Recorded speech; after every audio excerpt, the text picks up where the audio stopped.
This global expert panel for Citibank London were here to discuss commodities, and there was copper, which is of interest to Uganda, which has copper but is hardly exporting. This China improvement in demand expectations means that all of a sudden people think that China's going to grow 2% copper demand growth per year for the next 5 years, and I'm plucking that number, using that number indicatively only, but they thought it would be 0. Now they think it's 2 or 3%.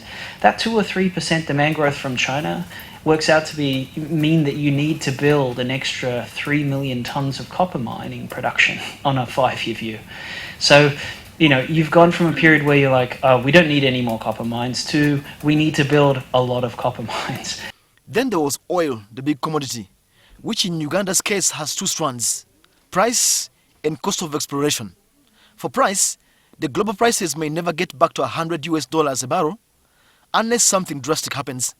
And yet for the exploration going forward, the lower cost of oil may not be an issue because the cost of exploration is dropping due to technology changes.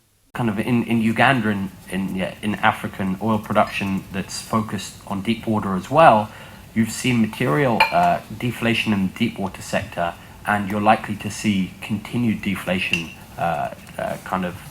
linger on from here. So utilization of drilling rig fleets, costs of steel have all declined, and so what this means is it's not just purely a function of price, it's a function of a margin business and a revenue gain.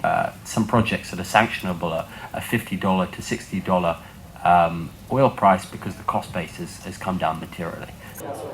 Uganda may have to reprice or recalibrate its plans in terms of oil, because when you come to London here, the people who sit on top of the financial markets predict that in the next 3, 4, 5 years, the prices of oil will not go back to $100 per barrel as it used to be, which could have kept Uganda's hopes high in terms of getting more money.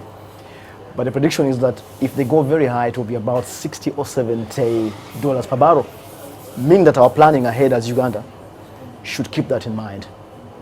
Samuel Setumba for NTV Business here in London.